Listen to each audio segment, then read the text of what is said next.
Hello everybody, it's Diecast, and in this video we're going to take a look at not only the Koenigsegg Agera R, but we're going to be looking at some other off-brands and some strange cars, maybe from your childhood if you're from the, about the early 90s to early 80s. We might hit some cars that we haven't seen before here at Diecast, so stay tuned.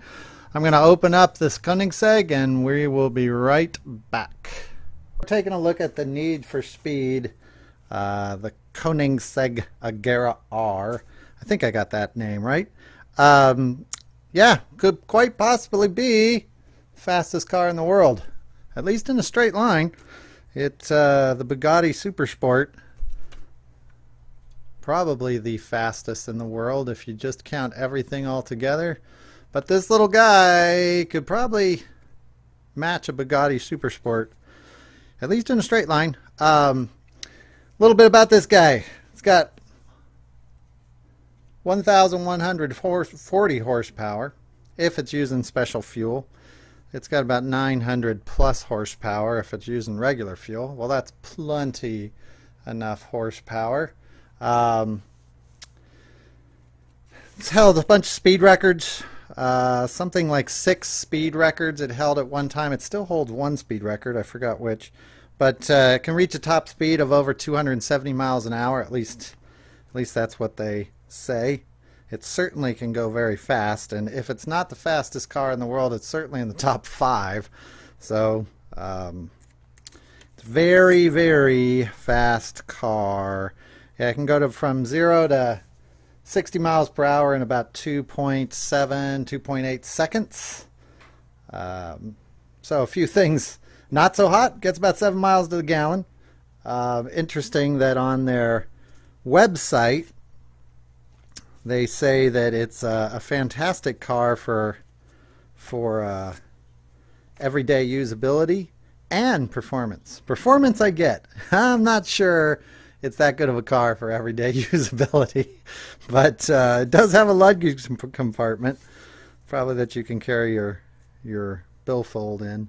Yeah, it came out in 2011. I think it was 2011 or 2012, and considered one of the most expensive and fastest cars in the world. This one came out in the last what are these, pop cultures, retros? I get these mixed up. The last series. Now I get them mixed up.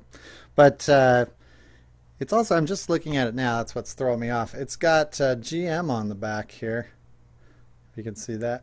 And I did not know that Koenigsegg was General Motors, so I'm not sure what the connection is there with General Motors. Maybe they are owned or partially owned or operated by General Motors. Not sure. I'm reading the back here, but doesn't look like there's too much else going on. So yeah, you can pick this guy up.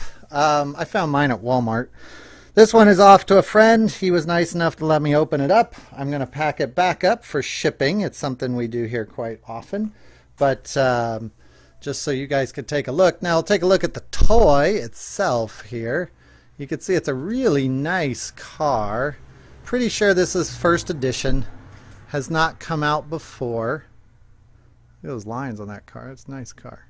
And rubber wheels, obviously. Real nice thick rubber wheels. It's got black rims. Not crazy about the black rims, but the real car has carbon fiber rims if you upgrade to that. So that's probably what they're trying to pull off there. On the toy, they don't do much for me, but if they're trying to make the car look real, then I guess that works. It does have its rear view mirrors on it. Red, black paint, headlights, tail lights are painted there. Hard to see. It's got a, it does have a license plate. I think it says SMH22, maybe 86. Can't quite read it. Can barely see the inside, but there is one in there. It's black. And the windshield is kind of a smoked color. So real nice car though. If you collect these or you're into the real supercar, the exotics, this one's one you're probably not going to want to miss. So I thought we'd start off with that one, because I'm not going to get another chance to probably see one. So on to the next car. So what the rest of this video is going to be about are some cars that have been put aside for a few months here. And all of you know that I get kind of lots in. That's how we do the video. And whatever comes in the lot, I do a little bit of research on it and I figure out what it is. And then if it's a neat car, then we talk about it here. And sometimes I have no idea what they even are. So these guys, anybody know what those are?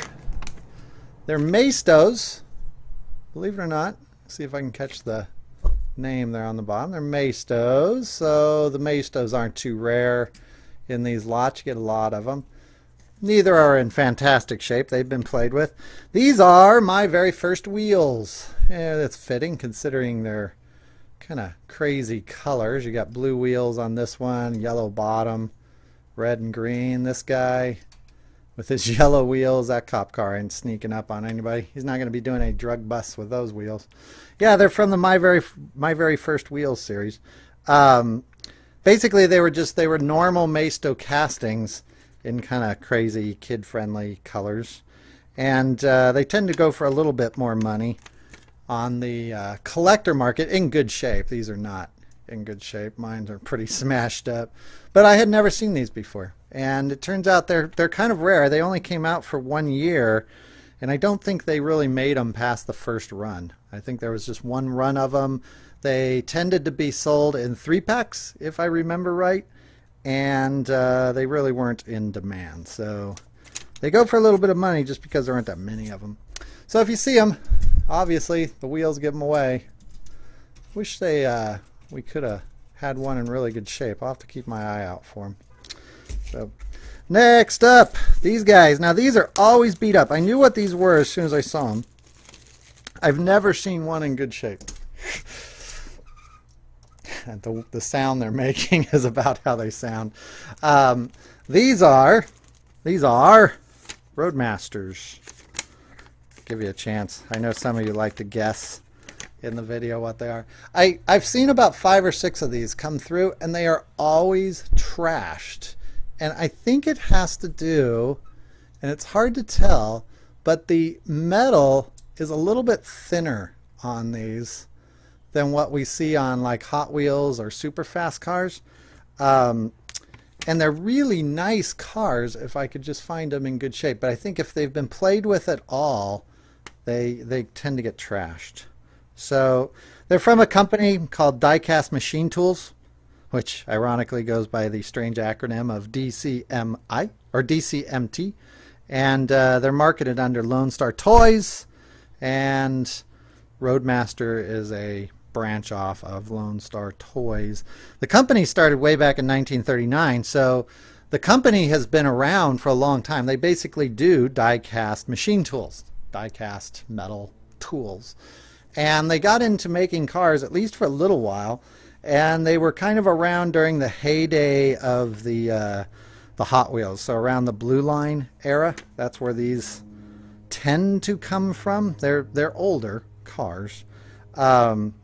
Yeah, the bases on these don't help either. If you're trying to figure out what they are, I'll turn them over. It says Lone Star on it, or Roadmaster, sorry. It says Roadmaster, Super Cars. This is a Rolls-Royce Super or Silver Cloud. And then it just says Scale Model. Then over here, it says Lone Star, made in England. And yeah, they're made in England. Nice cars, though.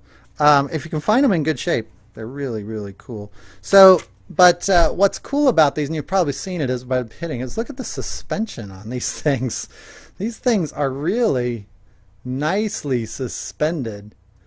Look at that. That is nice, considering it's trashed. I mean, this car has been played with hard, and that suspension is the only thing remaining on that car. So, yeah, these are probably from the late 70s, early 80s. And sometimes these come under the label of Impy flyers. I think that's what they call them. Impy flyers? Yeah, I'm pretty sure. And they're the same company. So if you see Impy flyers on the bottom, it's the same company. Yeah, opening doors. Obviously had opening opening hoods at one time. You know, real nice cars. Just squeaking all over the place. Opening trunk, opening hood. Not much in the way of a motor there, but very cool. So Roadmasters. Now you know. Okay, these will be a little bit easier, I bet. If anybody's been around for collecting cars for the last 20 years, I bet you recognize what that guy is. He is, give you a second there, Matchbox Turbo Z. And we'll take a look at the bottom of this guy. Turbo 2, sorry. Turbo 2s. Made in Macau, so you know they're older. Those go back to around the super fast era. And these guys, if I can get it to work here, they're pullbacks. And it's hard to tell, but they kind of burn out. It's not going to show up much on the video. And this guy's, he's got a glitch going on. But, yeah, they're pullback Matchbox cars, turbo 2s. So this one is, by the way, a Toyota, what is he? He's a Toyota MR2. And if you're wondering if it's the same casting, that's what I was thinking. Here's this is a Superfast. This is after Superfast, but this is a Macau MR2 Matchbox car. You can see that they are very close. See if I can get this guy to sit up there. There we go. You can see they're very close. The doors pretty much the same. Same headlight. The difference is back here where they had to make room for the wheel. See how that rim goes way up and above, and here it doesn't. Everything else is about the same. See, the spoiler's the same. So I'm pretty sure they use the same casting on these. They just changed the casting. Yeah, the front and rear wheel wells are a little bit different on them. I really like these. I wish I could find some in better shape, but they'll show up eventually. Okay, next. This guy. Let's see if you know what he is. Bueller? He's a Zylmex. And anybody that's been collecting for a long time will know that name. Certainly was around through the super fast, the red line-ish era. This one's a super van. It says so right there on the side, super van. Rip off of the Superman logo, obviously. And also known as Z-Toys. So if you've heard of Z-Toys, that's what you people usually call them here. It's Zylmex. It's Z-Y-L-M-E-X. Zylmex. And as strange as that name sounds, because if you asked me, I'd say that was a Chinese name. If it's got a Z and a Y in it, I'd say that it's a Chinese name. They're made in Long Beach. At least the company was in Long Beach. Z-Toys is in Long Beach. The cars are made in China, but the company was a U.S. company. So made in China, shipped back over here with the Zylmex name or the Z-Toys name. The company actually made a lot of different toys. That's actually the back I had showing there. That's the front. The company made a lot of toys, but mostly made, I believe it was plastic toys, if I remember right, like inflatable things, I think is what Z-Toys was mainly known for. They made cars for, I want to say, 5 to 10 years. And so they get mixed into a lot of these lots. Real nice cars. They tend to look a lot like Redline cars, the styling on them. Okay, our next little weirdie here. He is, this one kind of goes with the last couple videos. So those are Days of Thunder cars. People would recognize those. Coal Trickle, Days of Thunder. It says Coal Trickle right there. And Superflow, number 46. But these are by Applause. See if I can get, there you go. Applause, Days of Thunder, 1990. Paramount Pictures, made in China. Yeah, Applause, along with a lot of other companies, got the rights to make toys for Days of Thunder. Days of Thunder was a movie, 1989, 90, right around in there. Tom Cruise, Nicole Kidman, stock cars. It was supposed to be a giant hit of a summer movie. it wasn't really that big of a summer hit. So the toys kind of came and went, but the stores were flooded with toys for the summer, basically. And these are relatively rare, these Applause toys. And I think these came in 1-packs or in 3 or 5 packs. No, they were like 12 packs, I think. I'm trying to remember what they look like. I think I may have a picture of them. All plastic. No, I take that back. Metal top, but a very thin metal top. They're not heavy at all. Really kind of cheap wheels on them, and really wide cars. They're not going to fit on a track very well. So, yep, made by Applause, believe it or not. All right, this one I was excited to see. I knew what this was as soon as I saw it, but I did not think I was ever going to see one show up in a lot. And it is not a Tootsie toy. So if you're looking at it saying, oh, that's just a Tootsie toy, we see lots of those. It's not a Tootsie toy. That is a cigar car. Believe it or not, it is a cigar car.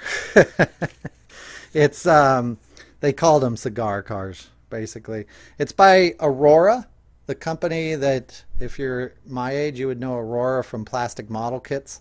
They always made like endangered species or dinosaurs or car models, and it's by Aurora. Aurora basically made anything made out of plastic. They were a plastics company, but they made these cars, and they were called Speedline Cigar Cars, and they came out in 1969, 60, I'll guess maybe 67, 68, right around in there. And the real story of these isn't so much the cars. The cars are kind of neat. I know a few people that collect just these. But the real story was behind the scenes, and that was that Aurora wanted to branch out. They were making models, and they were a popular toy company at the time. But they wanted to branch out, and the little Diecast Cars was a good way for them to go because, well, they already had model kits. So they had the rights to a lot of different manufacturers to make toys from. And so in I'm going to say 68, the company invested a whole lot of money to produce this toy line to compete with Matchbox. Well, that's wonderful. Except, if you're thinking the same thing I was, the problem was 1968 was exactly the same year that Hot Wheels came out with the first Red Line lineup. And that was what changed the whole game. Matchbox had to change what they were doing to accommodate what kids wanted with the Red Line cars and the new paint and the new wheels, and they were fast and they were cool. And anyways, this lineup just got forgotten about. They got creamed between Hot Wheels coming along with this brand new cool Red Line model of car that they were making, and then of course there was still Dinky and Matchbox and Corgi and a few other model makers out there that were making 1/64 scale cars, and this lineup just got lost. Yeah, and so basically what they did was they invested heavily in a lineup that would become obsolete really quickly. So just for a second, let's observe the political incorrectness again of naming something cigar box toys. Also, we haven't mentioned it, but it always struck me as really strange that Matchbox was called Matchbox Cars because it's kids and matches. Of course, we had candy cigarettes back then too. That was strange. We were not very good at being politically correct back in the 70s. In fact, we were probably the worst time here in America ever at being politically correct. But naming something a cigar car is probably going a little too far. So, anyways, it's a car card. They do have weird sounding wheels though. And this one's kind of rattling, but I can't make it squeak. Their wheels kind of screech. And if you can see, I don't know if I can get close enough here with the matte wheels. See if I can get the light to hit it. There you go. Can you see those wheels? They kind of have radiating patterns. They're strange looking wheels, and they're real thin. They're strange looking wheels. So they came in matte colors. The first lineup was all matte colors. And then the second lineup, which I think came out in the same year, was these chrome colors. Most people like the chrome colors better, but the matte colors are a little more collectible. Yeah, so the lineup was gone by the end of 1970, so it was only around for about 2 years. And so if you see these, they are collectible. You do see them on eBay every once in a while. Oh, by the way, they're smaller than a regular car. Here's a, find a decent Hot Wheel. Here you go. Here's a Hot Wheel, and here's the Cigar Car. They're a little bit smaller. So maybe about 1/70th, something like that. So there you go. Cigar Car. Aurora. Interesting. Here's two. These two are probably easy for you to figure out. I'll put these out. I bet by the time I get this second one out, the hardcore guys will have figured out what these are. You know what they are yet?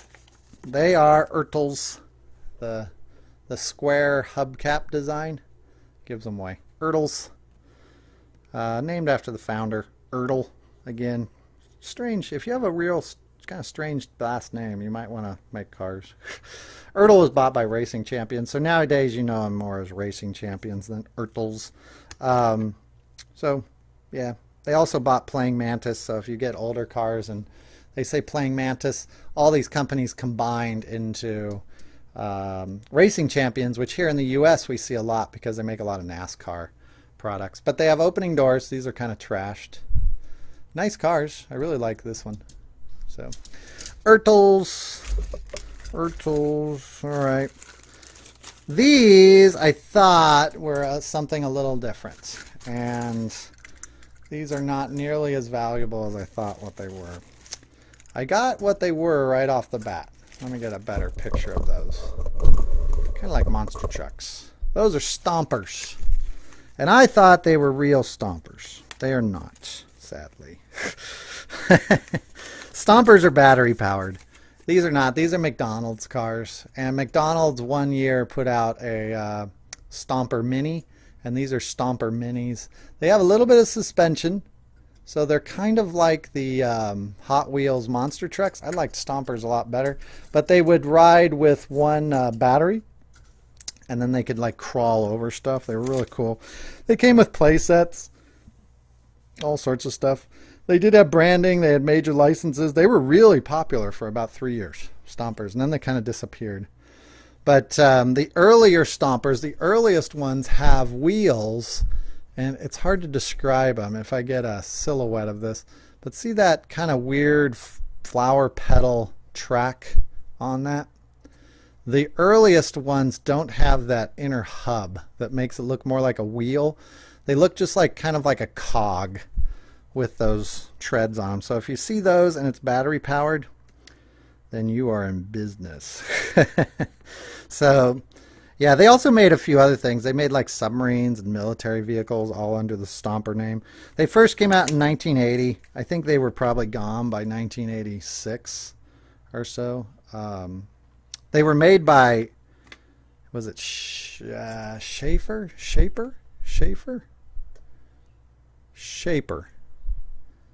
Hard to see there, but it's Shaper. S-C-H-A-P-E-R.